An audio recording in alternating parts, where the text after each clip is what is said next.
as always, the webinar is going to be associated with the article that came out on the 1st of the month, The Kaleidoscope of Time, subtitled On the Importance of Dasha Lagna. And again, for those maybe who are relatively new to this subscription program, the whole idea of these webinars is to expand on, build on the learning that was communicated in the article, show additional illustrations, sort of test your absorption of the principles, and so that's what we do here. All right, so we're going to start as we usually start by some chanting of some Sanskrit prayers. Om Gananantva Ganapatigun Havamahe Priyanantva Priyapatigun Havamahe Nidhinantva Nidhipatigun Havamahe Vasso Mama Aham Jani Gavanamatma Vajasi Gavadam Om Guru Brahma Guru Vishnu Guru Devo Maheshwara Guru Reva Brahma Tasmahe Shri Guruvehe Namah Tasmahe Shri Guruvehe Namah Om Sahana Vavatu Sahana Bhavatu Sahaviryam Kavavahe Tejasvina Vadikamastu Ma Vidvishavahe Om Shahanti Shahanti Shahanti. Okay, so let me collapse my panel here, and what you should see before you is the birth chart of someone that everyone around the world seems to be talking about at the moment. That is Donald Trump, both in the North and South Indian style with degrees. And then I'm also in my screen sharing the Navamsha and Dashamsha. So the purpose of my writing that last article is to bring home the idea that in interpreting any major period, as well as sub-periods, in order to get a complete, you might say, comprehensive picture of what can potentially happen during that time, the potentials of that period, or the potentials of that period in sub-periods, it's necessary to consider the planets involved, not just from the birth lagna, but from alternative points of view as well. Of course, what the Shastra tells us is that the position of the moon or Chandra Lagna should always be taken into consideration as well. And you will find, as I've illustrated at times throughout my articles, that the event in question shows up much more clearly from Chandra Lagna as it does from the birth Lagna. But then, you know, to make things even more complicated, as I was highlighting in the article, we need to see things from Chandra Lagna using the position of the major period lord as a Lagna and seeing the disposition of the planets from there. And of course, to further complicate things, we have to bring in the use of key divisional charts, Navamsha always. And of course, if we're looking at career life and you know, achievements in the world, we're looking at the Dashamsha as well. So I'm presuming that all of you by now have probably seen the chart of Donald Trump and the fact that he's been running his major period of Rahu. I believe this would have started, you know, around the year 2000, just going from memory, but around in there. And he's now coming towards the end of that period. But just focusing in on the major period lord Rahu, what strikes you about it, and why has it given such, how can we understand from the point of the interpretive principles of Jyotish as to why it's given such you know, extraordinary results in terms of success and fame and fortune, and taking him to you know, even greater heights than, you know, what he was doing previously, which was being a very successful real estate developer. During this period, he's been a reality TV star, and now he's being a successful politician. So comments about that. Where do we start here? Why is Rahu giving these kind of results? Anyone? It's in the 10th house. Okay, but no, there can be lots of planets in the 10th house. And they're not It's conjunct the ruler of the first. Well, say more about that, Roberto. Why could this conjunction of Rahu and Sun prove to be so powerful in terms of giving Raja Yoga-like results? Well, the Sun is a character of fame, of success. It's been there conjunct in the 10th. They're also both Rahu's in the Lagna of the D10 chart as well. All right, so that's just for the moment. That's a very relevant point we want to come to, but right now let's just stay with the Rashi. Okay. And you've made good points. I don't know what nakshatra, so I can't give any. Can't remember what nakshatra it's in, so there's probably something to do with nakshatra that Rahu's in as well. Okay, we'll come to that. So where is the Raja Yoga? Where is the Raja Yoga here? 110. Yeah. Go ahead. Who? George is saying 110 Raja Yoga, and Rohit Shankar is also saying the same thing. Plus Lagna is in D10 and Sun is the Lagna Lord. Okay, the thing that we're hitting up on it, but the first thing I want people to see is that Rahu is in Taurus. Now you may be aware that different ancient texts give different exaltation signs for Rahu and Ketu. I, following the advice and the example of my Jyotish guru K.N. Rao, have always used Taurus as the exaltation sign for Rahu, which is what's given in Parashara Hora. And, you know, I've seen ample illustration that supports this idea, and so I have no reason to doubt it that Rahu can give very strong results being in Taurus as it is here. That's point number one. But what I want everyone to comprehend is the way in which Rahu and Ketu can give Raja Yoga. And this is very clearly stated and outlined in Parashara Hora on the chapter on Yogacaraka planets. If you've not yet read my article, Golden Keys to Jyotish, I recommend you do that. It's an extensive, comprehensive commentary on that chapter, but the point being is that Rahu and Ketu give Raja Yoga, and I think I bring this out in my article, that Yogaj combination, when they're falling in angles and then are with trine lords, or conversely are falling in trines and are with angle lords.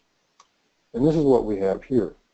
Rahu, falling in the 10th as it does here, functions as a 10th lord, as an angle lord.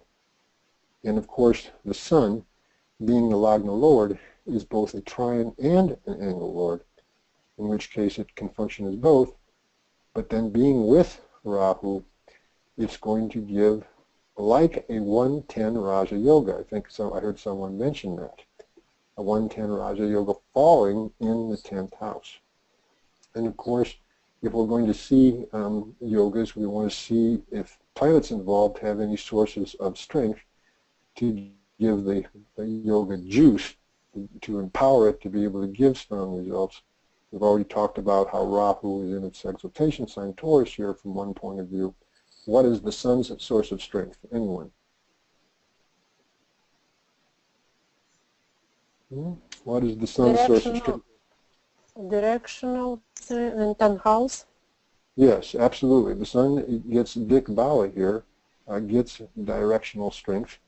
And and you know, this is kind of an aside, but there's a saying within the world of Jyotish that nobody can give fame the way Rahu can give fame. And of course, that's not always the case. It's only under, you know, certain conditions. And here we see the kind of conditions under which Rahu can give great fame. And of course, Rahu is going to give the results of any planet that it's most closely associated with. It's most closely associated with the Sun here as the Lagna Lord placed in the 10th house. So just on the basis of the Rashi, these are the indications that the Rahu period is going to take him to great heights. And then coming to the point of the divisional charts, of course, Roberto very accurately pointed out that Rahu falls in the Lagna of D10, the Lagna of Dashamsha, and I've highlighted in my articles, and one in particular called the 10th part of glory, the way in which planets falling in the D10 Lagna, if they hold a good promise in particular in the birth chart, can prove particularly special. And of course, because Rahu and the Sun are so close in degrees, they stay together in the divisional charts. And so the period and subperiod of two planets in the Dashamsha Lagna, if they hold a good promise in the birth chart, can prove especially good. Now I'd have to go do some fact checking as to the exact timing when Trump announced his candidacy for presidency. It may have been Rahu's Sun.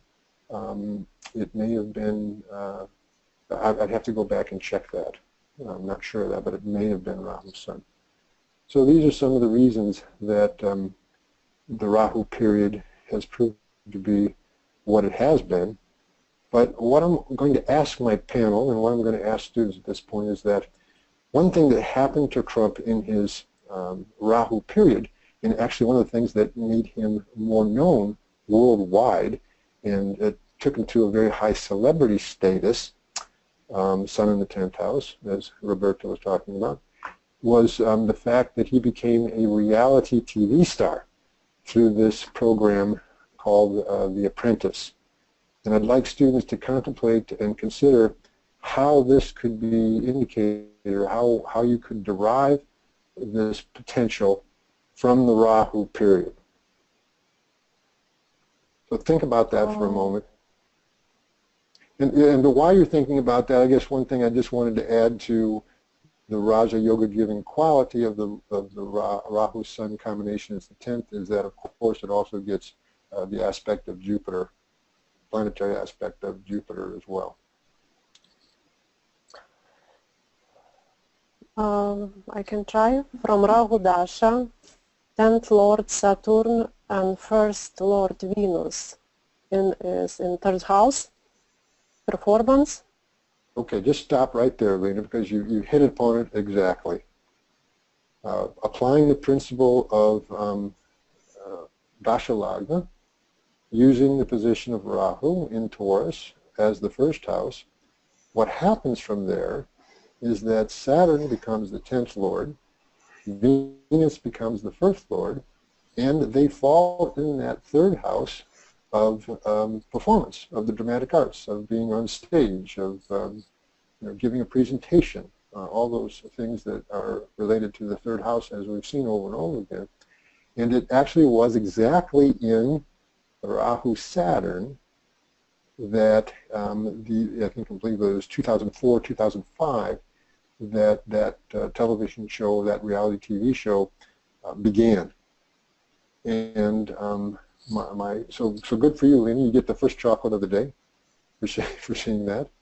And my point about this is that you'd have difficulty seeing that from the birth logna. I mean, if you just look at the idea of Rahu Saturn from the birth logna, this is not a period and subperiod that you would identify that something like that would happen. Before we go any further with Dasha Lagna, though, I'm just remembering, wanting to make a point about just going back to Rahu and why it could give the Raja Yoga style results that it has been. Do you see any other reason when we think about the Rahu period that it could give the kind of results it has? Does anybody have any additional ideas or thoughts about that? Dashamsha Rahu is in the Lagna of the Samsha. This sounds like Jay. Yes? Rahu is in the, this is Vijay. Oh, Vijay, okay. So yes, Rahu's in the Dashamsha Lagna. Good, that's something that was highlighted, yes. But what I'm looking for is just on the basis of the birth chart. The 5th Lord is aspecting Rahu. The 5th Lord is aspecting Rahu. Say more about that, Suresh. Yeah, it is Jupiter's aspect on Rahu and Sun in the 10th house, which is the 5th lord. So the contribution of not just Jupiter as Jupiter, but Jupiter as a 5th lord, as a trine lord, you're saying that contributes here? That's what you're saying? Yes. Yeah, okay. And you know, I would accept that. I would accept that. Anyone else? Something else? Mark, Rahu will also give the result of Venus and Mars primarily, because it is in the house of Venus, which is Vargotama, and it's in the nakshatra of Mars, which is a yoga karaka placed in the Lagna itself, which is very powerful. Is this Rohit? Yes, Mark. Nice to have you here again, Rohit. And as usual, you've made a very good and astute comment. Earlier, Roberto had also said that, you know, Rahu's nakshatra placement probably has something to do with this. And it's a very, very important point to see. And one, as you know from my last, I think, Jyotish challenge on the Facebook group that I've been highlighting, but I've been highlighting it over and over again in my articles, that the nakshatra lord of the mahadasha lord gives you some incredibly important clues as to some of the results, not all, but some of the results that the major period lord is going to give.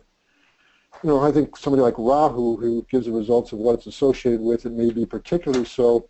So Rohit's highlighting that it gives the results of a Vargotama 10th lord, although it's falling in the 12th here. And then also, more importantly, it's falling in Mrigashira nakshatra, which giving the results of Mars, and now we're back to Mars as a yoga karaka 9th and 4th lords, so strongly placed in the 1st house, very close to the ascendant degree. So that was something else that is majorly contributing here, but there's still something other. And let me give you a hint here. I talked about how we need to see Rahu's position from different perspectives. And there's one perspective we've not talked about yet. From the moon? Yes. Could you say something about that? From the moon, Rahu, it becomes it's with the 10th lord. It's with Sun in the 7th house. And what would be the significance of that? Well, 7th house is 7th house is 10th house is for profession. 7th house is the alternate house of profession. So, you know, I would just say that professionally this would be, and it's a Raj Yoga happening in the 7th house. So I would just say it's a very, very good period profession for him. And you're right on, but where does the Raja Yoga come from? Yeah, so the 4th, the moon itself becomes the 9th lord. So it's almost like a 9th, 10th Dharma Karma Adhipati Yoga, which is happening, which Rahu is a part of. Well, it's not an almost, it is. It is. If we use Scorpio as a Lagna, folks, and you understand, you know, what Parashara gives us in Parashara Hora as to what is the best Raja Yoga for Scorpio, you'll see that it is a combination of the sun and the moon, especially when they're in a mutual glance with each other, that is, when they're in a 1-7 relationship with each other, and falling in angle houses from the Lagna that you're using. So think about this. You've got the sun as the 10th lord, you've got the moon as the 9th lord. They are almost exactly across from each other, right? And they are, so therefore the moon, and the moon's got its own issues, as we'll talk about in a minute, but it's also extremely full moon, Purnima moon, applying to Purnima moon. So the sun-moon combination here from Chandra Lagna, from Scorpio, is among the best Raja Yogas possible for that Lagna. Now, one of the things that the ancient texts tell us is that when Rahu and Ketu are connected to such combinations, the more powerful results of this kind of yoga will actually come in the period of the nodes, which is kind of an interesting curiosity. The word used in the ancient texts, I think I've quoted it before in my articles, is prabalao, which I translate as being in an exaggerated, in a more extreme way.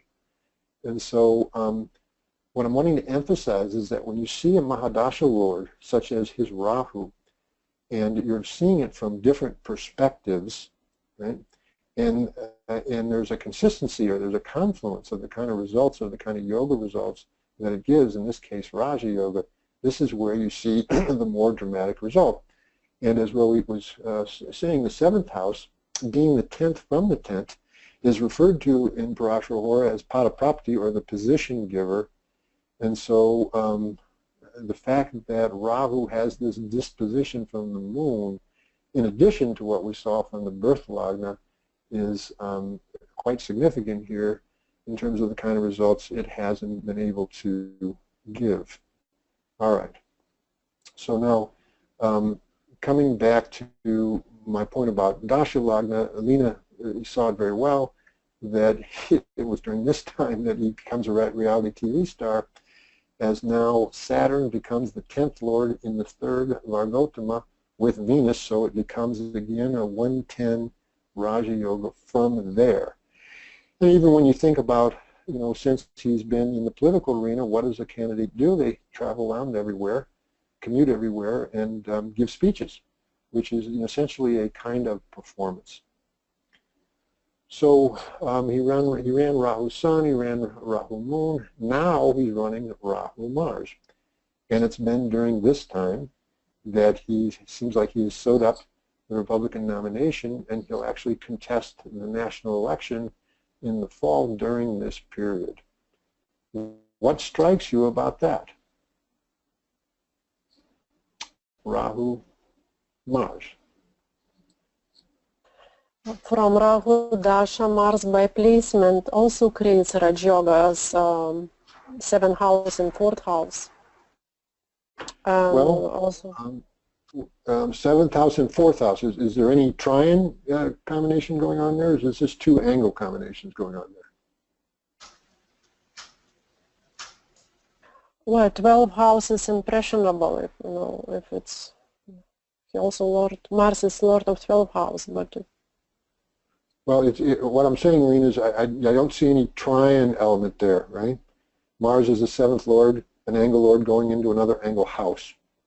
There's no additional influence of some sort of trine house or trine lord, so that in and of itself, I wouldn't see as, I understand, kind of your point. It's strongly placed. Mars is strongly placed. It's in an angle from the Lagna, it's in an angle from the moon, and it's in an angle from Dasha Lagna, right? So it's strongly placed in that way. Also, you can add that there is a kind of a Shubh Kartari yoga that's going on. Although Saturn dilutes it, but on one side you have Jupiter, on the other side you have Venus. Right. It's not a true Shubha Kartari yoga to the Lagna and Mars, but you do have natural benefics on both sides of that, which one of them, Vargotama, certainly adds to the picture here. It's basically looks like a Simhasana to me, like Padaprapti sort of, since Mars is in the 4th house from Rahu, and the 4th lord is in the 1st house, which is Sun. So it's a strong signal of getting a prominent position. So you've seen something very correctly, Garesh, but I think there's probably people listening to this that don't know what you mean by Simhasana, rather. So maybe you can explain that a little bit. Yeah, the 4th house is considered to be like the Simhasana, or the seat of power, and Mars is in the 4th house from the Dasha Lagna Rahu, and the 4th lord is in the 1st house, like in the Dasha Lagna, which is Sun. So basically this connection, and also Rahu is in the nakshatra of Mars, as somebody said. So I think there's a strong connection here between the 1st house and the 4th house, considering the Dasha Lagna. Also, Mars is in the nakshatra of Ketu. Sorry. Go ahead. Mars is in the nakshatra of Ketu, which is also in the 4th house. Okay. So now one of Mars is nakshatra Pushya. It's 340 already in Pushya. No. No, it's Maga. It's Maga. Mars is in Ketu's nakshatra Maga. It's still Maga. Now what does Maga mean? What does the word Maga mean? King. I think Maga means the king. Royal. Mighty. And anyone know what the symbol is for Maga? Rohit, Arun, if you can help us out. You know? The throne. Anyone? The throne. the throne. Absolutely. Now let's back up. What do we know about Donald Trump in terms of how he initially made his name, fame, and fortune? How did that come about? Anyone? Real estate? Real estate? Real estate. But it's not just any kind of real estate, is it? What kind of real estate is it? Luxury real estate. Luxury real estate. Regal real estate. All of which bears his name. Right? Now think about this. Trump Towers, Trump Taj Mahal, all that sort of. Now think about this. Yogacarta planet, ruler of the fourth house, in the first house, within 3 degrees of the ascendant, in Leo, a regal sign, in Magha Nakshatra. Here we see the image of his luxury properties, all of which bear his name. Right? And a lot of that happened in his 7 years Mars major period, as one might expect. Right? Now it's this Rahu-Mars period that has been so intriguing to me. Because, you know, as many of you know, I mean, when Trump first announced his presidency, many people just looked upon it as being his, you know, wanting to get attention, but no one ever really took it seriously. But here he is now. People are wondering whether he may actually become the President of the United States. And, you know, what's been fascinating about that to me, even though I'm rather horrified, because I think Donald Trump becoming the U.S. President would be one of the greatest tragedies of U.S. history. I'm expressing my own political views here. But, you know, just Rahu-Mars and the strength of Rahu-Mars and the way, almost more than any other sub-period, Rahu-Mars activates the Raja Yoga giving potentials of Rahu itself. Being in Mars' nakshatra, right? Do you see? Questions about anything we've said thus far? Yeah, I have a question. Does Rahu activate Shrikanta Yoga? Which is kind of, in this case, would be destructive because it's afflicted. Like Moon and Sun and Lagna Lord is placed in Kendra. Well, first of all, let's make sure everyone understands Shrikanta Yoga. It's a yoga given in Paladipika. It can be a yoga that can incline one towards spiritual pursuits. That can only be the case in the context of a certain chart here, right? And the definition of Shrikanta Yoga is where the Sun, the Moon, and the Lagna Lord are all in angle houses and all have sources of strength. And so the structure of that is here because of the strong influence of the Rahu-Ketu, and of course the Moon is got some problems associated with it. It's in its debilitation sign, it's in a Gandanta position. It's aspected by Mars, which actually cancels the debility somewhat, but you know, there's not much of a Shrikanta quality here, even though the structure is there, Lena. Mark, we have a question. Yep. Mark, we have a question from Vijay Patel first and then Nicola Essex. So Vijay, please go ahead.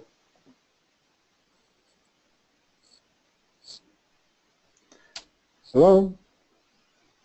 Vijay, I'm going to say your question because it looks like you're not able to say that. So basically he's saying that Rahu and Sun in this chart in D1 creates Grahana Yoga, and what is the impact of that?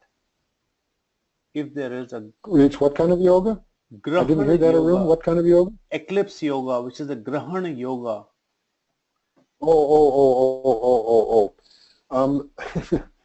Well, I mean, there's various you know, ways in which that sort of expresses itself. You know, I made the point that when the nodes are making Raja Yoga, you know, as they are here, they have an enhancing or exaggerating effect. But of course, you know, he was born during you know, a time of around the time of sort of eclipses, and you know, he has had his financial ups and downs. His certain ones of his properties, particularly of his casinos, have been, you know, in bankruptcy 4 times. Now, actually, if you look into those, partly that was financial strategy for him to get some sort of debt relief. You know, there has been some real roller coaster up and down aspects, and particularly I believe back in the moon period, he really got, you know, overextended financially and was in real financial trouble for a period of time. And that's one of the ways in which this, you know, strong influence in this, having been born at the time of the eclipse affecting both the sun and the moon here, some of the way in which that's played out in his life. Anything else before we go on? We have a question from Nicola. How does his moon in his debilitation sign influence these yogas? Well, again, if you go back to some of what happened, and I mean, the moon's got some different sides to it here. First of all, you know, what the ancient Shastra tells us is that the moon can give more benign results when it's very bright and waxing. So that's the good side of his moon here. The other side that I've mentioned is, first of all, it's in its debility sign, but still it's not really, Mars at that late degree of it, particularly when it's getting the aspect of its own Lord here, which is a strong factor for cancellation. Its Lord is falling Kendra, both from the moon itself and from the Lagna. There's a strong element of cancellation here.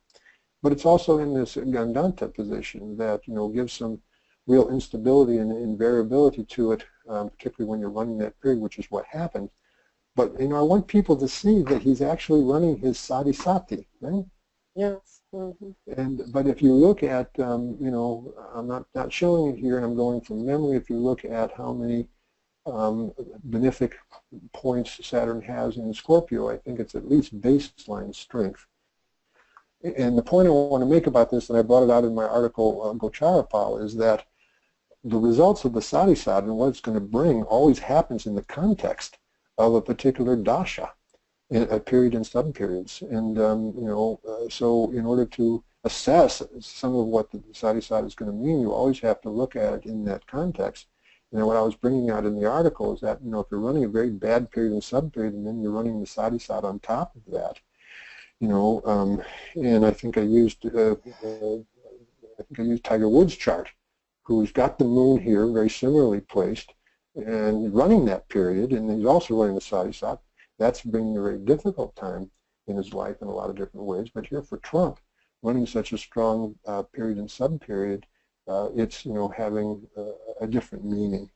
Point is what I'm making. But believe me, if you go back and look at some of the things that happened to him business-wise with his real estate, of course that's where the moon is placed, during the moon period, he had some major setbacks, Of course, you know, the moon as the 12th lord in the 4th here is also just the indication of the fact that many of his properties are in foreign countries.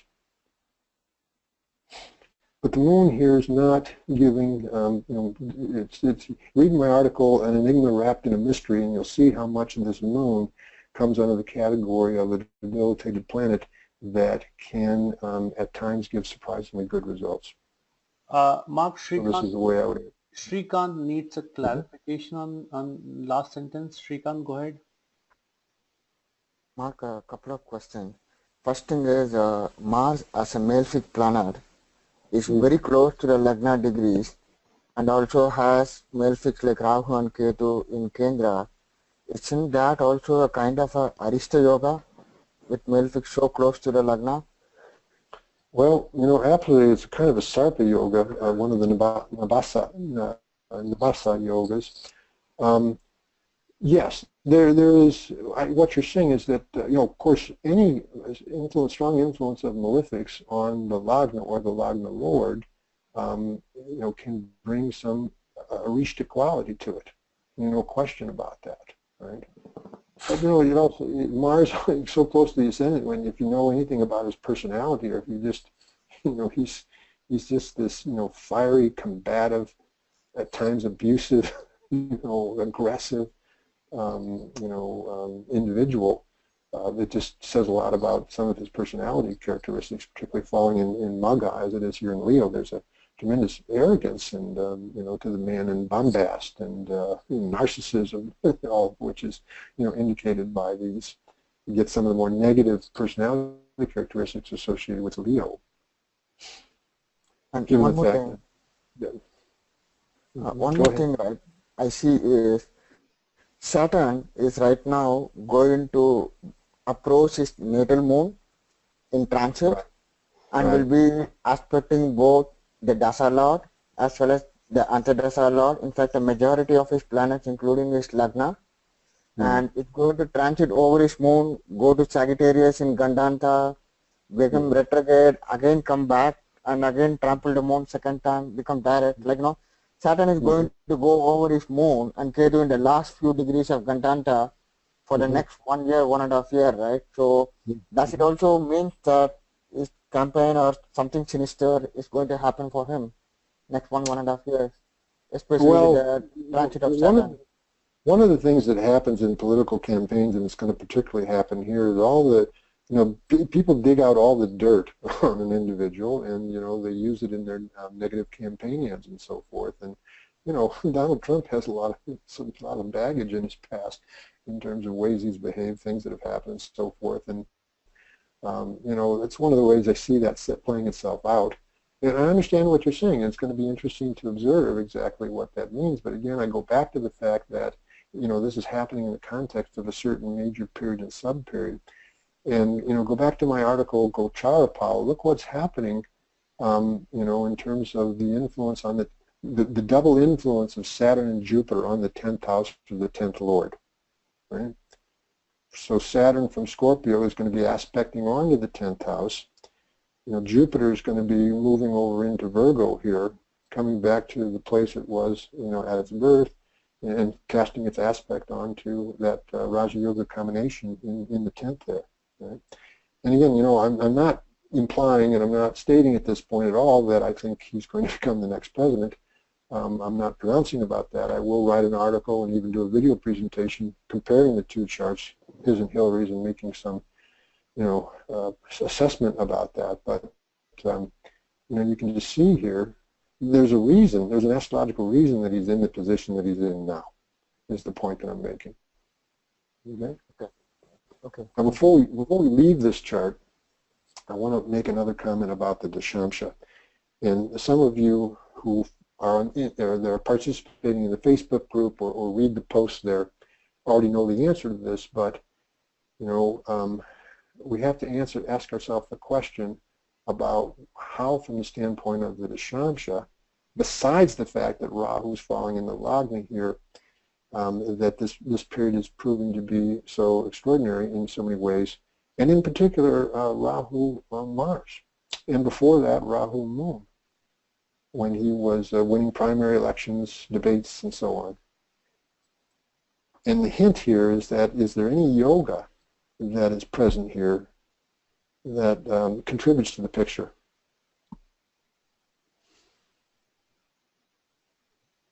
The Berry Yoga. So go ahead and say that. You remember this. You remember this. I don't remember the exact thing, but I think what it says is that if there is a planet in the 7th house and the Lagna, and most of the planets are in the Lagna or in the 2nd or the 12th house, then it forms a Berry Yoga. And Rahu is in the Lagna, and the 8th house, I believe, has to be vacant, if I'm not mistaken, and the 8th is vacant. You have it mostly correct. Actually, what additionally has to happen is either the 9th or the 10th Lord needs to be strong, both or just at least one, for there to be a full-blown Berry Yoga. It's a very powerful yoga as it relates to the ascendant, and therefore as the individual or the ascendant of any chart. And it's defined by when planets are in the 2nd, 1st, and 12th, and also the 7th, which is what we see in his Dashamsha.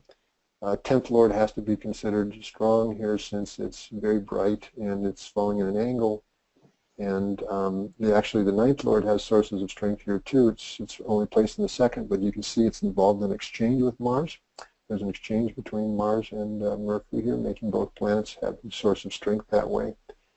And so you have this Berry Yoga that this Rahu has been giving the results of from the standpoint of the Dashamsha. I take the point of view that all the yogas given in the ancient classics can and should be applied to divisional charts judiciously, just because I've just seen so much evidence for this, and I've brought this out in my articles. Okay, we're going to actually spent a little more time on that chart than I intended to, but it's a very interesting one to consider here. Again, the chocolate goes to Lena for identifying that he became a reality TV star in his Rahu period, and that can be seen by the fact that the 10th lord from there, Saturn, goes to the 3rd Vargotama, and it was in Rahu Saturn that this began. Okay, so I need to pull up another chart here. Give me a moment for that.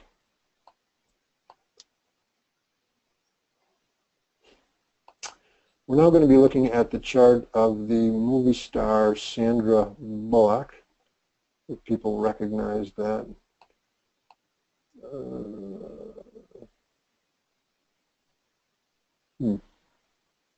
Hold on.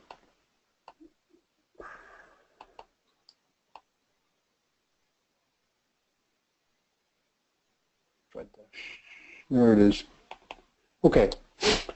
So she's a major movie star, has been, and actually it was in 2009, I believe. Let me check that. In 2009, that she, yes, finally won the Oscar for Best Actress for her performance in a movie called Blindside. And just to take a moment to reflect upon this chart, what would you see as being distinguishing features?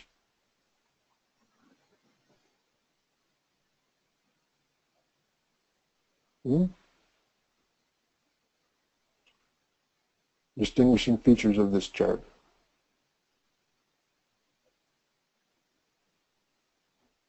Anyone? Hello? Hello, yes?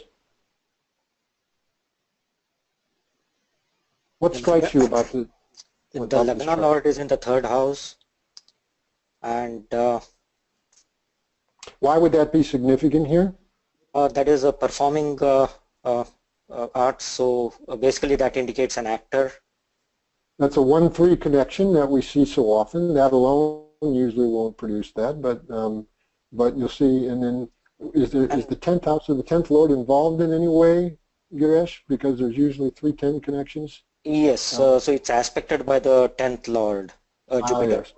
Okay, very good. So insofar as what we know about her being a successful actress, this combination of the 1st lord and the 3rd aspected by the 10th is a very relevant factor, but she's a famous actress. How could that be seen in regards to this configuration? The 5th lord is in the Lagna, which is Venus, and together with Rahu, it creates a Raja Yoga. Okay, so the Venus-Rahu combination in the Lagna gives Raja Yoga. Going back to Mercury, we saw how it, being the 1st lord and the 3rd aspected by the 10th lord Jupiter could indicate the, professional acting, but she's usually successful and famous. How could that be seen with the Mercury?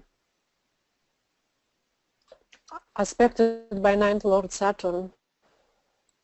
And why is that significant? Saturn is the strongest, lord of strongest angle. Don't have any. A lord of strongest ninth house. Oh, someone needs to mute their mic. We're getting a conversation going in the background. Thank you. So I'm sorry, Lena. I mean, you were talking about Saturn. It's a very, it's the 9th lord in its own Mula Trikona sign, right? So, where is the Raja Yoga here? A 1st and 9th lord combination. Yes, yes. This is what I wanted people to see. Mercury is not just the 1st lord in the 3rd house of the dramatic arts aspected by the 10th lord. It's forming a very significant 1-9 Raja Yoga out of the 3rd house because of the mutual glance between Mercury and Saturn. That's what I wanted people to see. So she won, I mean, she was usually successful, has been usually successful as an actress in her Saturn period for that reason, okay? And do we see any other reason why Saturn can give particularly strong results? Why this Raja Yoga that it's configured in can give significantly strong results? It is in one Navamsa. Ah, very good, very good.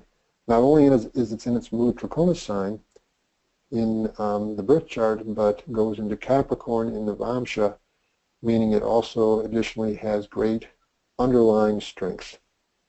Very good. And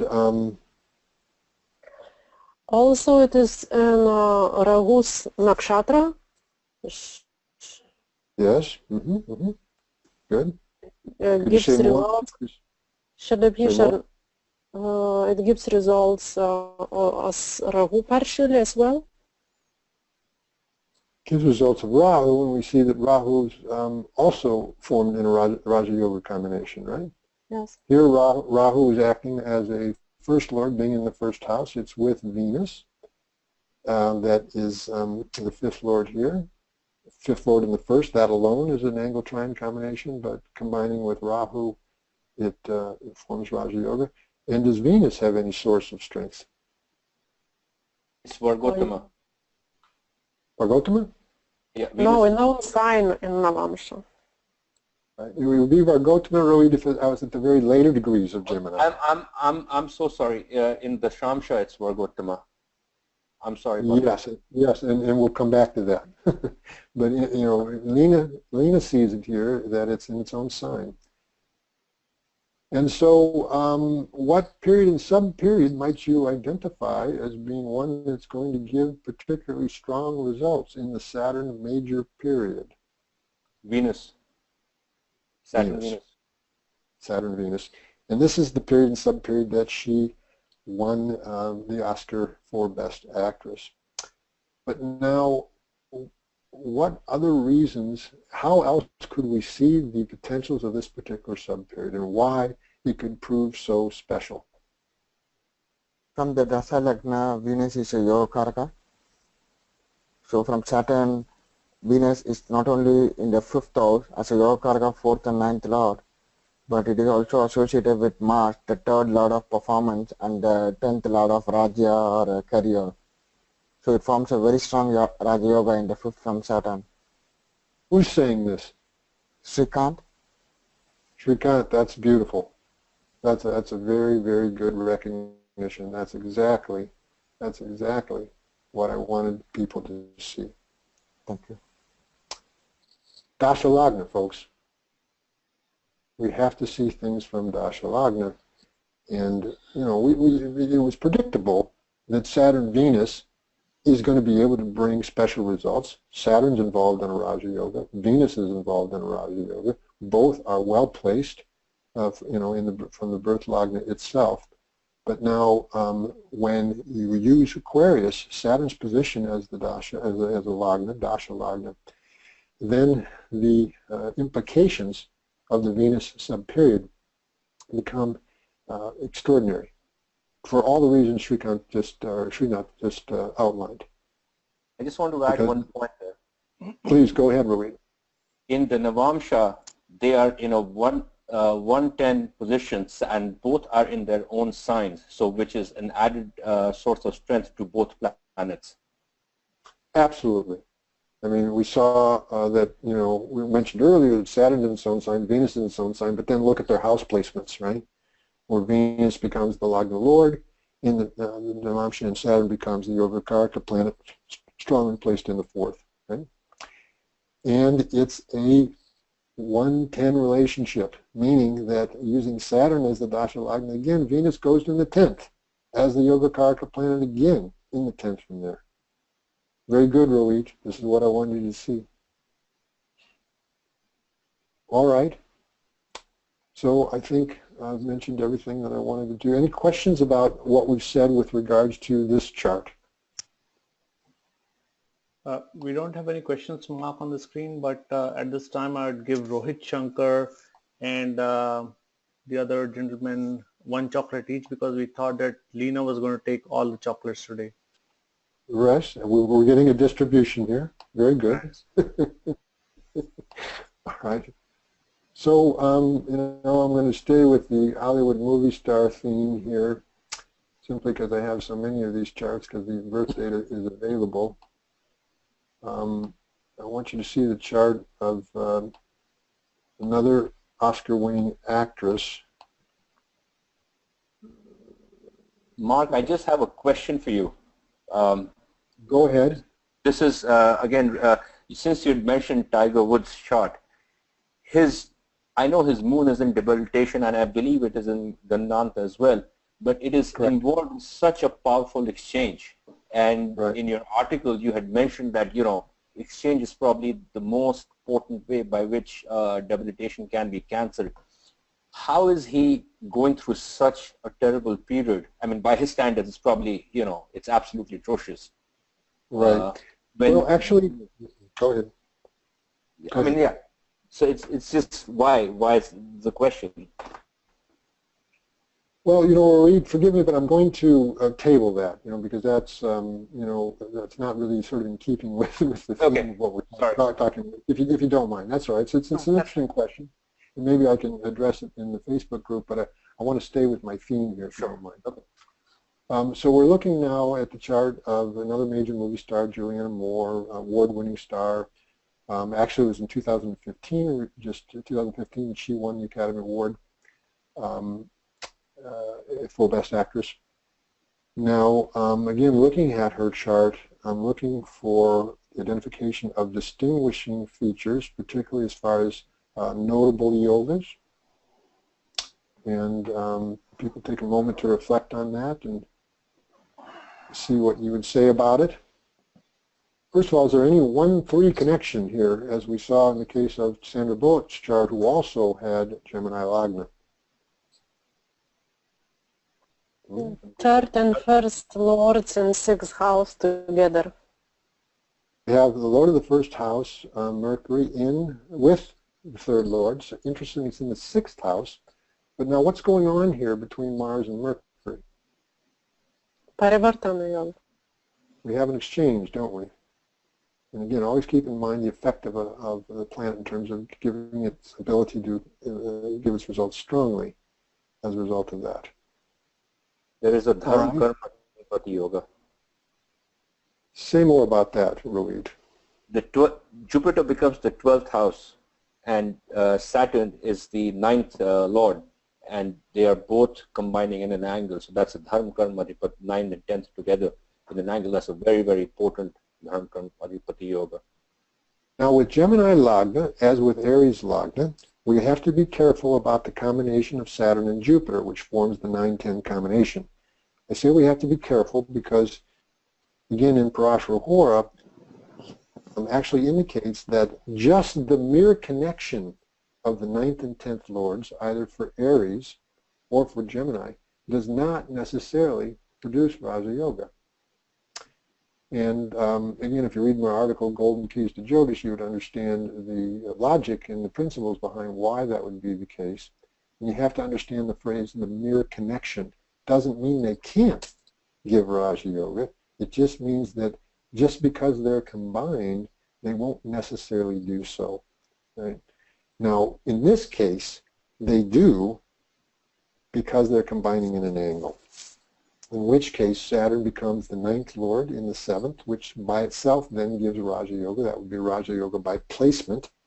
And then Jupiter, as you know, combining with that also in an angle, strong in its own sign, this is going to give the Dharma Karma 9-10 Raja Yoga. And it was in her Jupiter major period, here strong in its own sign, that you know, is when she actually became a major movie star. Has anybody seen a good thing happening with Jupiter in her Navamsha?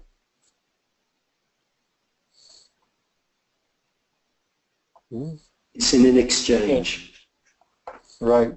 It exchanges with the sun, which, you know, you probably getting tired of hearing me say this, creates a source of strength for it. But what else is going on with this Jupiter? So, you know, part of the results that Jupiter has given are explainable as a result of the Dharma Karma 910 Raja Yoga in the 7th house, Pada-Prapti. But what else is going on here of great significance? It's a Mukuta Yoga. Who said Mukuta Yoga? I said first. Who said it? Srikant. Me? Oh, Srikant. Okay, you're doing well today. This is good.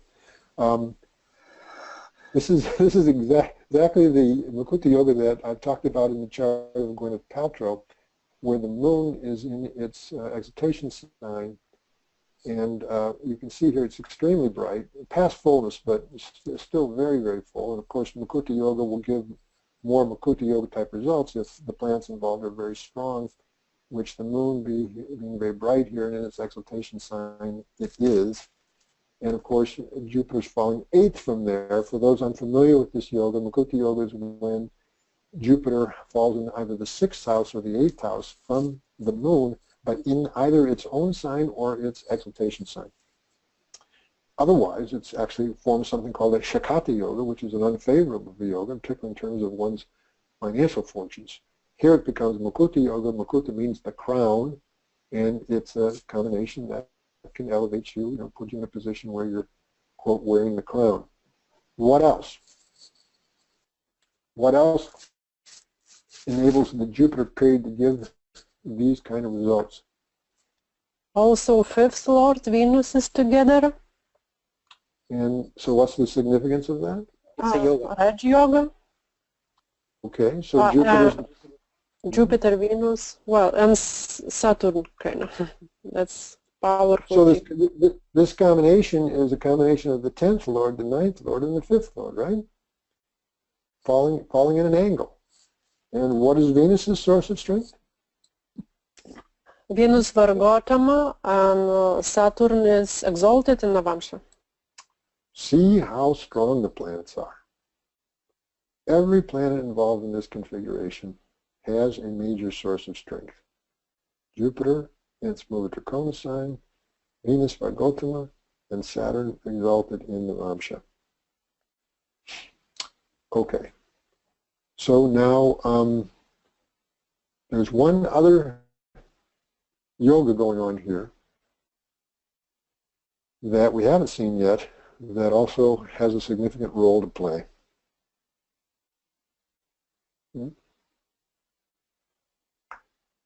Is it the Shubha Ubhyachari Yoga? Say again, Gush? Shubha Ubhyachari Yoga? Well, what has to be there in order for Shubha Ubhyacharya Yoga? Sun surrounded by all benefics. So we don't have any benefics in Libra, right? Right. So I was just wondering if that could be... No. It's actually what's called, you've got two benefics falling in the, two strong benefics falling in the 12th in there, in which case it's called Vosha Yoga, right? Vosha Yoga, which is, still, whenever, and this is, I'm glad you brought this up. I'm going to be doing this subscription series on Graha Yogas, as many of you have seen me talk about coming up here in June. And when we do the solar yogas, the point you'll be hearing me make is that when you have planets involved in significant yogas, and those then participate in one of these solar yogas, Veshi, Voshi, or Ubhyacharya, then those yogas get even more enlivened. They become even more empowered. So we see all the yogas, the good yogas that these planets in Sagittarius give, Venus, Saturn, and Jupiter, but then the fact that they're also involved in this Vosha Yoga with falling in the 12th house from the Sun, Shubha Vosha Yoga, natural benefics falling in the 12th from there, although Saturn's there as well, this enhances, boosts up, and energizes the quality of those yogas. They're giving very, very strong results. There is a Adi Yoga also, right? Both from Lagna and Moon. Who said this? Srikant? Okay.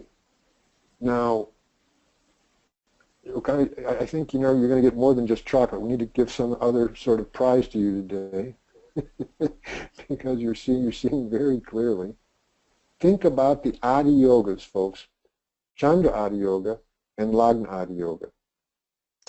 Now, perfect Chandra Adiyogas and Lagna Adiyogas are when the natural benefics of Mercury, Jupiter, and Venus are evenly dispersed in the 6th, 7th, and 8th house, either from the moon or from the birth log. However, when these three natural benefics are in the houses 6, 7, and 8 from these points, this also gives at least a partial Adiyoga, and it's a good thing to have. Which is what we see here.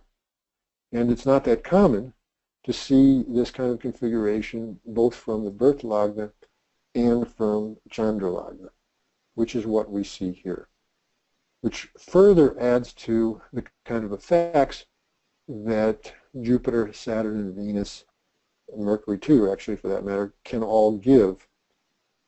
So I wanted people to see this.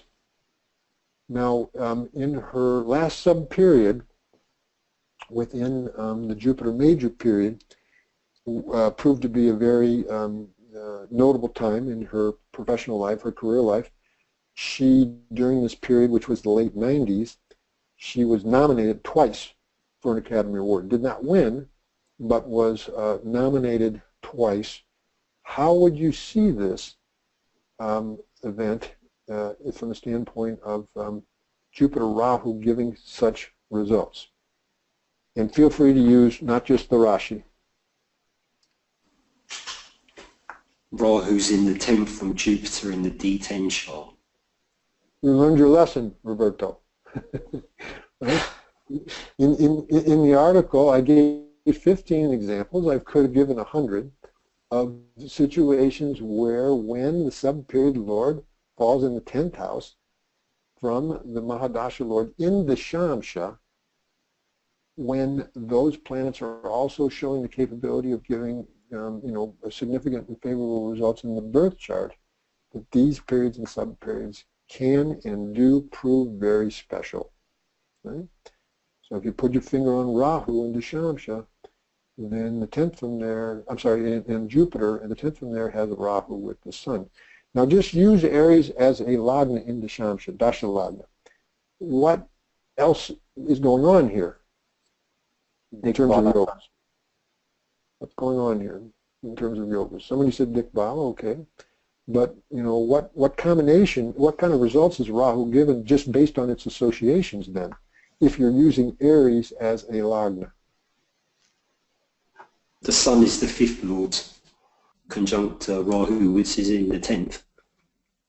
Go on. So it's giving Raja Yoga because it's a trine with with Rahu being in an angle. Very good. Go on. Is there more? I think we got the Saturn there as well, being in the mutual, in opposition with the Sun and Rahu. As what kind of Lord there from Aries? The 10th Lord and the 11th. Exactly. And who are they with, and what houses does that rule? Mercury? The 3rd and the 6th Mercury rules. Exactly. If we use Dasha Lagna in the Shamsha, then the significance and potentials of the Jupiter Rahu period as being an exceptional one become very clear. Does everyone see that? But then it was actually in her Saturn major period and sub-period of Rahu, 2015. Let me make sure I have this. I'm going from memory here, so I better be careful. Yeah, she won her Oscar for Best Actress in Saturn Rahu. Okay. And we've said everything about all of the yogas that Saturn's involved in. It's in fact exaltation sign in the Navamsha, giving it great underlying strength. Why the Rahu subperiod proved to be so special? Again, go back to the Shamsha, and I wanted to highlight through this example, again, a point that I've made repeatedly in my articles when talking about planets in the Dashamsha, the period and subperiod of two planets strongly connected. Here, Saturn is not falling, or Rahu is not falling in the 10th house from the mahadasha lord, but you see the way in which they are connected, right? They're sambandha by the mutual glance. And, again, if a period and sub-period holds a good potential from the standpoint of the birth chart, and then their sambandha are strongly connected in the shamsha, that period and sub-period can prove to be exceptional, which in her case, Saturn and Rahu did. Questions about that? Or questions about anything we've said so far before we go on? Jupiter and Venus also form Viparit Raj Yoga from the moon. So are we just saying that Venus as the sixth lord, a Dhisthana lord, and Jupiter as a, no, I'm sorry, which one did you say, Venus and Jupiter? Yeah, they form a Viparit Raj Yoga from the moon. Right, and so Jupiter as the eighth lord, falling in a Dhisthana, give a Viparit Raja Yoga. And yes, I would accept that point of view. And so these combinations in Sagittarius are an illustration of what you've heard me refer to as the additive effect, where one planet is involved with not just one favorable yoga, but multiple favorable yogas, and a person runs that period, and this is where, again, you tend to see the more dramatic results. I want to shift gears a little bit here. We've been using the celebrity horoscopes to make our points here, but these principles can apply to anyone's chart. And I want to show you the chart of someone that had consulted with me. Let me bring it up here.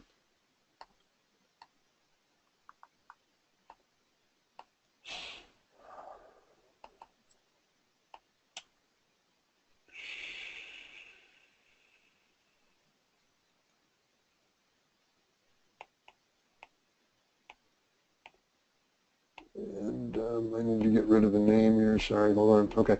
So think about this person's Rahu-Saturn period just from the standpoint of the Rashi. Just from the standpoint of the Rashi. Major period of Rahu, sub-period of Saturn. What are some things you might say about that? Anything? Saturn is sixth lord in the 12th house from Dasha Lagna. Okay. Can you repeat Raj Yoga? I see. Okay. So from Dasha Lagna, Saturn's the sixth lord in the 12th, and could give Viparit Raja Yoga. Okay. Anyone else want to make any comments about? Rahu acts like Mercury, and Mercury is in third house with Mars, Lord of third house, and with Sun, 12th house. Basically, it shows also that a performance as Saturn is placed in Sun's house. Okay. All right.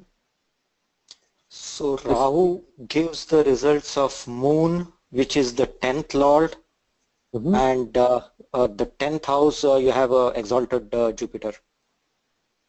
And so, what meaning would you derive from that, or what conclusions might you derive from that, Josh? So I would conclude that there would be some significant career rise during this period. During the period of Rahu, actually, because it's giving the results of the Moon, which is the 10th lord, and the 10th house has an exalted Jupiter. And where would you get some idea of where that career rise or career success happened, given the Moon's placement and Rahu giving those results? It would be in foreign countries. Yes, in foreign countries. But if you wanted to confirm that, both in terms of potential results in Rahu and Rahu-Saturn in particular, where might you look next? In the Dashamsha and Navamsha as well for the strength. Well, and then just focusing on the Dashamsha, what strikes you about Rahu-Saturn? So Rahu and Moon basically both are in exaltation signs in the Dashamsha, and Saturn is in its Mula Trikona in the 9th house. Right. What about Rahu-Saturn in particular, that period? It's a 110 relationship. Yes. Again, I was bringing out in the article about planets falling 110 from each other, period lord, sub-period lord, in the Dashamsha. Here's what we see. Rahu, and both planets have great sources of strength. Rahu is in its exaltation sign, Saturn in its Mudra sign. And it was in this period and sub-period, Rahu-Saturn, that he got 2 promotions. And my point about this is that just looking at the Rahu-Saturn period in the birth chart, you would maybe have a little, well, I mean, I would not have made that assessment based on just the birth chart alone, but looking at the Dashamsha, that period and sub-period and its special significance becomes perfectly obvious if you apply this principle of applying Dasha Lagna to the Dashamsha. And this is what I wanted you to see about that. Questions about that? Mark, I have a question. Sure.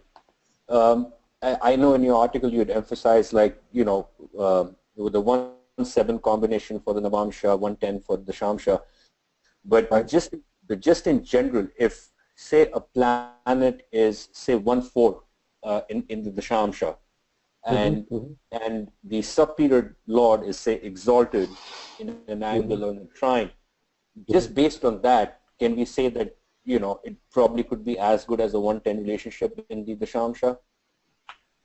Well, I'm not sure as good, but it's a good relationship. You know, you may recall, Ruita, at the end of the article, I'm kind of laying out this methodology, right, for making an assessment about a certain period and sub-period. You know, one of those principles is, you know, where they're falling in angle. You know, are they falling in angles and trines in the Dashamsha or a divisional chart, and then are they falling in angles and trines from each other, right? And you know, just again, you can't be dogmatic about this because I'll show you exceptions, but those would be considered to be good and favorable placements, right? Okay. But there's something about the planet falling 10th from the major period lord, sub-period lord, and the Dashamsha in particular, that was the basis of my research here that I was sharing in that article, that seems to be particularly potent for making that sub-period exceptional. But again, you know, it won't truly be so, or typically won't be as much so unless those planets show some promise in the birth chart as well, right? Okay.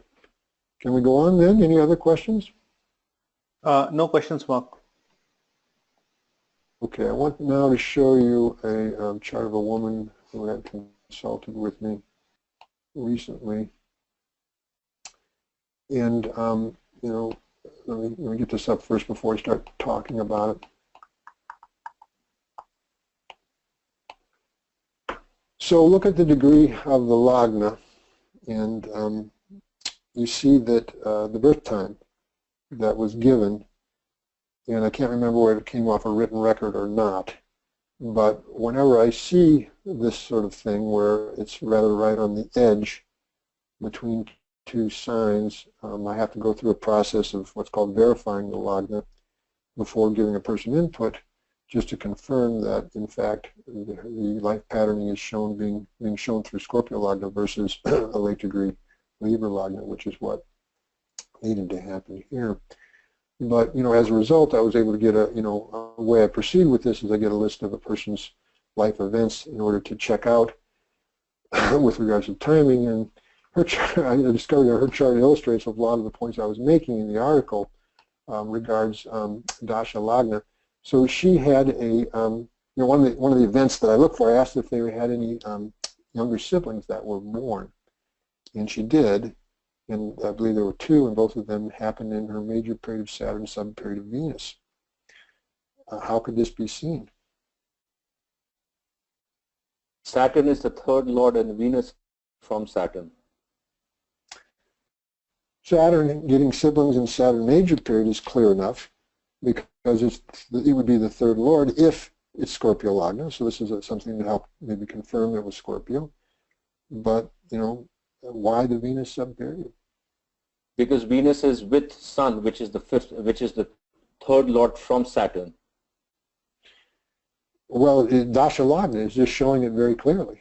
If you use Saturn as a Lagna, Venus goes in the third with the third lord, in the third house with the third lord. Yeah. And that event becomes perfectly obvious. Otherwise, the sibling coming in Saturn and Venus, you're a little hard pressed to see why that would be the case. But Dasha Lagna, it becomes very, very obvious. So, and then she purchased property in K2 Venus.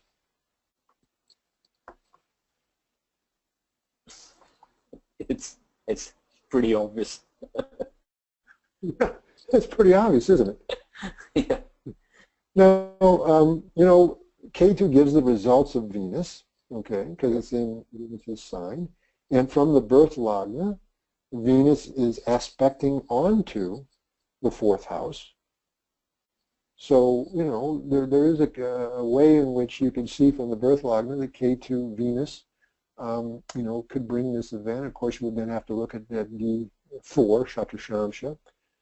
But again, from Dasha Lagna, again, it is absolutely perfectly obvious, since now K2, using K2 as a Lagna, Venus goes in the fourth house with the fourth lord. You see?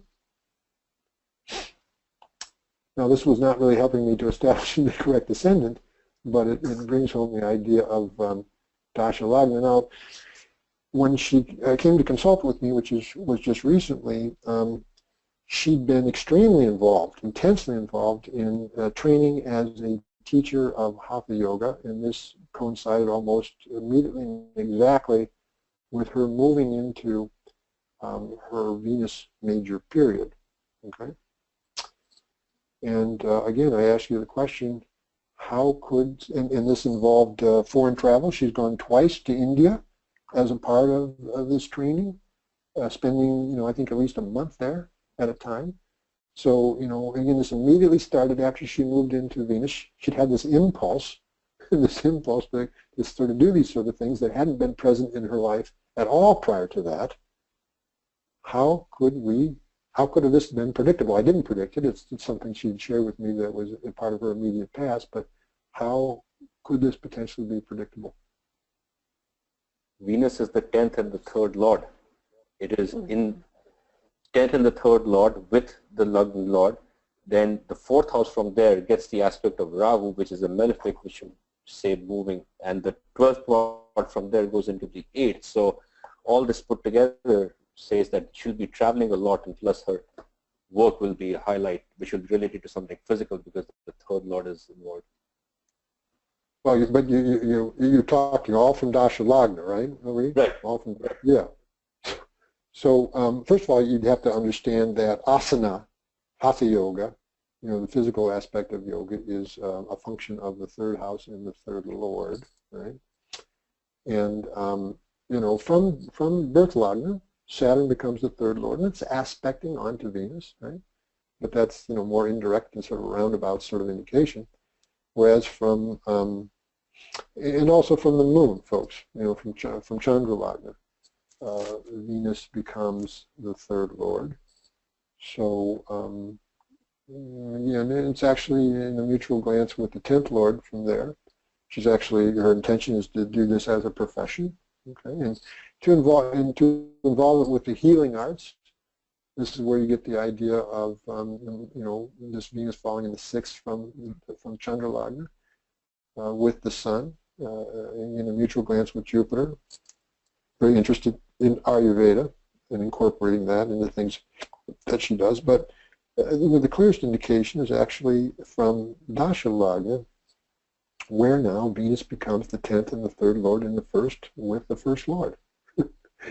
And, there it becomes a very clear picture as to why this impulse to get involved with, asana, with Hatha Yoga, arose almost as soon as she moved into her Venus major period. Mm-hmm. Also, Venus is in Ketu Nakshatra. Mm-hmm. And what would you say about that, Lena? Well, Ketu spirituality, and that's... Yeah, okay, all right. Not, it's not, Ketu is not, again, in order for it to be a moksha kark and give, inclinations this way, certain conditions have to be additionally present in order for, that kind of thing to happen. So just always keep that in mind when making that kind of assessment. Okay, before time is up, I also wanted you to see this couple more charts here in keeping with the themes of the article. Chart of major movie star Grace Kelly, who later became the Princess of Monaco. Alfred Hitchcock, one of her former directors, used to say she got the role of her lifetime when that happened, which I thought was kind of a funny comment. She first became a major movie star in her Saturn major period. How can you see that?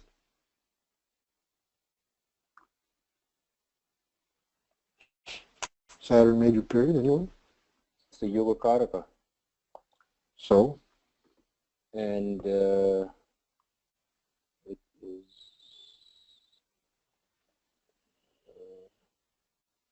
Where does it fall? Third house, performance. In the third house, right? But using it as a Dasha Lagna, who becomes the third lord? Saturn. Saturn. And then look at what happens to those planets in Libra from Dasha Lagna. Would you care to comment about that?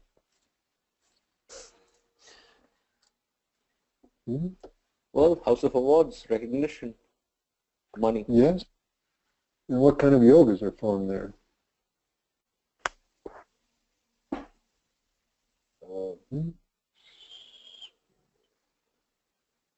Oh, there's a... From Sagittarius. Who's the best Raja Yoga for Sagittarius? How's the best Raja Yoga? Sorry?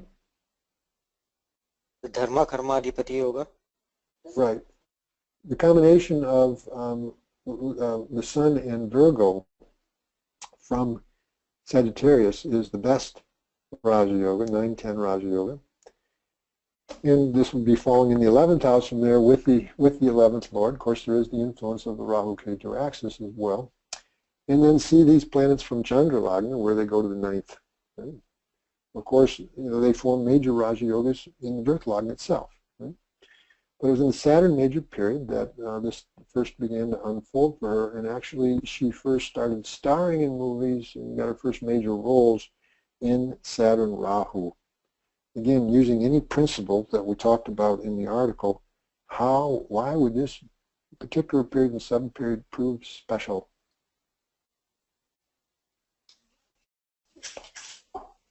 Rahu's in the 10th again in the D10 chart from Saturn. And what is Saturn's condition? It's in its own sign, Capricorn. In the Lagna of Dashamsha. Yes. But it happened in Saturn Rahu, period and sub-period of a planet on 10th from the major period lord in the Dashamsha. Again, I used 15 examples in the article. I could have shown you many, many more. I'm showing you more now. And you see this principle playing itself out. All right. Questions about that? Well, actually, she won her Oscar in her Mercury major period. And how would you see this?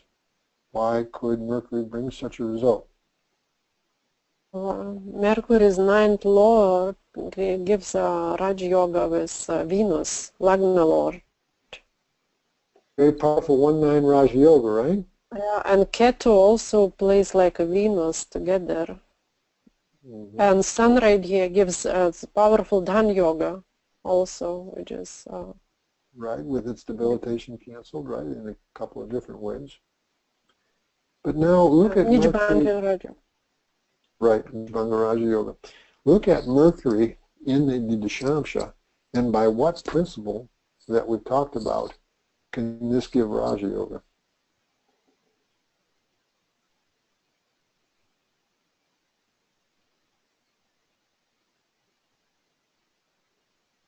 First of all, what is Mercury's condition here in D10? It's The ability debilitated. So there's a Nij Bhanga Raj Yoga. It's in its debilitation sign, and which house does it go into in the Dashamsha? Third house. third house. And what is the condition of the Lagna Lord?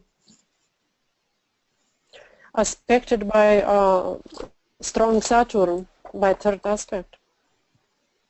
In Dashamsha. Where is Saturn? In Lagna, Right. So the Lagna is strong, right? yes. And we have a debilitated planet in the third house. What have we referred to that as? Exception. That's a Exception. special yoga. The great Parashara exception, right? That great Parashara exception. But you also find that in the Shamsha, when you have running a period of a planet in the third house or the eighth house, third is the eighth from the eighth house, a person will retire from their profession during that time or change professions. She was only a movie star for 5 years, and before she was, became married to the Prince of Monaco and retired from the movies. So interestingly enough, Mercury saw the high point of her professions here in terms of having won an Oscar during this major period, but it also produced an end to her. I mean, she retired from the movies in this major period as well. Both are being indicated here based on principles that I've shared in my article, Intricate Patterns of Destiny. Any other comments before we move on? No. It's surprising that Mars is not involved in all the Dhani Yogas. I mean, it is in the second house, but I would, married to the King of Monaco, she probably would have assumed that seventh house. Think about it, Rowie. Look at the ninth house from the moon. That's right. Yeah. And just even from the birth log, you've got Mars, the second lord, in there, giving the aspect of additional aspect of Jupiter, the 11th lord in the first with the 9th lord and the first lord. Okay? And so the wealth is there. The wealth is there. I wasn't worried about her financially. And her father was this, industrialist, usually successful. She lived in a, mansion growing up, and she was financially, the karma was strong. Okay, let's go on here as I want to show you one more chart. Again, it's a Hollywood movie star. That's my theme today, I guess. And it's the chart of a person who's very prominent in the movies here in the U.S. in the 1950s and 60s, Charlton Heston. He was particularly noted for playing these, biblical figures, or these major heroic figures. He played Moses in a film called The Ten Commandments that appeared, I believe, in 1957. And then in 1959, he played this role of Ben-Hur, which was probably his role that he's most noted for, and one in which he won the Oscar. This was all happening in his Mercury major period. How could this be seen? And why? Well, it can be from moon lagna or from. Okay, so just pause right there. First of all, Chandra Lagna is powerful, right? It's the moon in its own sign. And look at what happens into the third house from there. 4 grahas, including Mercury, who is now the third lord in the third house in its exaltation sign. And again, it was in this Mercury major period that he actually went to Northwestern University, the place where I went, and he has a very fine drama school, and he initially got involved in acting, in his late teens, majoring in drama at Northwestern University. And of course, Mercury 17 years, and so throughout the Mercury period, it's when he was rising up, as an actor, culminating in the Mercury-Jupiter, Mercury-Saturn period in the late 50s, where he played these major roles for which he was known. So from Chandra Lagna, the idea of being involved in acting during this time is very clear, very apparent. But then, you have this major success. How could this be seen? From the Dasha Lagna, Virgo. And say more about that, Garesh. Comment about that. Yeah, Mercury is the 9th lord in the Lagna, in the Dasha Lagna, which is exalted. Mm-hmm. And you have the lord is Venus, so it's along with Venus, so it's a 1-9 Raja Yoga with an exalted Mercury, and then you have the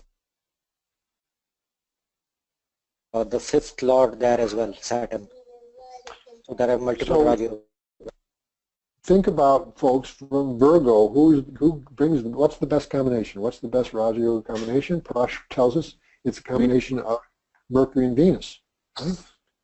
Mercury and Venus, because Venus only rules the impressionably neutral second and rules the strongest trine, and Mercury is the lord of 2 angle houses, including the strongest angle, the 10th.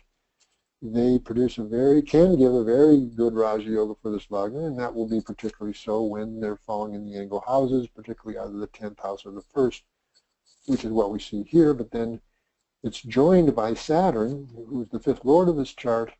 So it's the 1st and 10th lord Mercury with both of the trine lords. 9th trine lord Venus and 5th line lord Saturn becomes quite a significant and powerful combination from Dasha Lagna. Now, even from the birth Lagna, Libra, all 3 trine lords are again a part of this combination. Venus now becomes the 1st lord, Saturn the 5th, and Mercury the 9th. So both from Dasha Lagna, Virgo, and from birth Lagna, Libra, you've got all the trine lords combining. Now they're in the 12th house. We spent a lot of time on location shooting movies in the Mercury major period in foreign countries and so on. But it's Dasha Lagna really I wanted people to see here, and the potentials of the Mercury period as revealed through Dasha Lagna. Do you see any other sort of combinations in his chart that we've seen in a lot of Hollywood movie stars, especially with Libra Lagna, that have really contributed here to him, having gained the stature in that industry that he did? Gaj-Kesari, there's a very potent Gaj-Kesari yoga. Talk about that, Rohit. Jupiter and Moon are both in angles from each other, and so basically it's forming a Gaj-Kesari yoga from the Lagna as well as from the Moon. Right. And so, Gaj-Kesari yoga will actually be more likely to give the kind of results that Gaj-Kesari yoga is said to give in the ancient texts. If Jupiter is falling at an angle from both the Moon and from the Lagna, which is what we see here. And what do we notice about Jupiter's condition here in the 1st? It gets directional strength, right? So both planets involved in Gaj-Kesari yoga. But now, what houses does Jupiter rule? 3rd house lord and 1st house. Yes, 3rd house is the dramatic arts of acting, and we've got the Gaj-Kesari yoga involving the 10th lord and the 3rd lord, falling in angles. 10th lord in its own sign, Jupiter, the 3rd lord in the 1st, getting directional strength. There's actually now here's a point. I was saying that one of the ways in which we can think about interpretation of subperiods within the Vimshotri Dasha, I was bringing this out in the article at the end when I was laying out that systematic methodology for interpreting, is that, if 2 planets are connected, you're going to get the result mostly of the mahadasha lord, and particularly if they're connected in a yoga, that's when the effects of the yoga are most strongly seen. If the subperiod lord is not connected, it will give more its own results. We already saw all the kind of results that Mercury can give. Now we saw the Gaj-Kesari kind of results that Jupiter can give. It was in Mercury-Jupiter that he played this role of Moses in the 10 Commandments that, is kind of what he's most known for, and made him, one of the leading men of Hollywood during that time. And he's playing this, biblical feature, this religious figure, which is interesting here given what we see with regards to his Jupiter. And then the following sub-period, Mercury-Saturn, is when he played this role in Ben-Hur, for which he won the Oscar. So Mercury, Jupiter, and Mercury, Saturn proved rather special. Do you see any other reason why Saturn as a subperiod could give especially good results professionally? It's a yoga karaka. Yoga karaka. It's the yoga karaka. What's its condition? It's Vargottama. Margotam. Vargottama. Where is it placed in Dashamsha? Mool Trikona. Trikona side. So Mercury, Jupiter, Mercury, Saturn, and Mercury, Saturn was probably the height of a peak of his professional career, and we can see that here. So Mark, I guess this is what I wanted to ask you. Sorry to interrupt, but I guess this is what I wanted to ask you. That like Mercury, Saturn are not in a 1:10 relationship, and what I just wanted to ask you was like, if they are connected or might not be connected, but individually, say they are placed, either in an angle or just in its own exaltation side of Mool Trikona sign, can they give the result as powerfully as a 1:10? Yes, the answer is yes. And this is an illustration of that. First of all, what I want you to see here is the mahadasha lord is well placed in an angle, right? Mm-hmm. In the Dashamsha, as the ninth lord in the seventh, okay? And then, Saturn is the Lagna lord of this division, not badly placed in the second, but also strong in its Mool Trikona sign. The relationship between them is actually 6-8. Yeah. But, individually they're well placed. Yeah. You see that? Mm-hmm. And so, Mercury, and then even in Nilamsha you can see, well, anyway, we can go on and on here, but, it's clear how Mercury, but even just in the birth chart, from Dasha Lagna, right? Mercury, Saturn combination with Mercury in its exaltation and Saturn Vargottama with Venus. It's very, very, very, very predictable. I didn't make these predictions. I was 9 years old at the time. But, I was watching the Ten Commandments. But, this is very clear from the interpretive principles of Jyotish. All right, we'll conclude. If there's any questions about the article, about illustrations related to the article, of what we're showing here before we conclude for today. I just want to say that the article that you wrote is probably your Mona Lisa. Who's talking? This is Rohit. It was the most amazing article that I've read, out of all the articles that I've read up until this point. Well, thank you, Rohit. And you're not the first person who said that, and I have to share with the group that I was a little surprised. But I'm glad people had that reaction to it. I've said before, and I'll repeat it again now, that Jyotish will teach you Jyotish. You need to learn the fundamentals well. It helps to have a teacher, and I was so blessed to have K.N. Rao, and he taught me so much. But at one point then, I just started doing Jyotish, which means I started examining charts in relationship to people's life experience. And in doing that, this is where Jyotish comes alive for you, and you begin to notice things. So, this idea of a sub-period lord falling 10th from a major period lord in the Dashamsha, potentially being a very special period professionally, no one taught me that. I never read it in a book. It just emerged out of my own researches and observations. This idea that a planet in the Lagna of the Dashamsha, I never read that. I never learned that from anyone, but it's something I just started to observe. So this is what I mean when I say that Jyotish will teach you Jyotish. And I'm happy to pass along what I've learned, and I'm glad that you enjoyed it, Rui. Okay. Anything else? Anything else before we conclude, folks? Yes, I have a quick question, Mark. If we're talking about Mercury-Jupiter period, if we look to the Shamsha, Jupiter is connected nicely like 3rd Lord to Venus 10th Lord in 1-7 axis. But from Dasha Lagna, from Mercury, Jupiter is in 12th house and Venus is in 6th house. Yeah, it's not really a nice the idea of Mercury-Jupiter being such an outstanding period is not that well reflected in the Shamsha, although, again, Jupiter's in Mercury's sign, right? So there is some, sort of level of some bondage there. And this can be, kind of the challenging thing about Jyotish at times. Sometimes, things show up in different ways. Sometimes the potential of a period is being shown more clearly from the standpoint of the birth chart and less clearly in the Dashamsha, and sometimes in the reverse. It's just the way it is. Just the way it is. All right, folks, so we're going to conclude for now. The next article will be coming out on the 1st, which I believe is a Wednesday, right? So stay tuned for that. And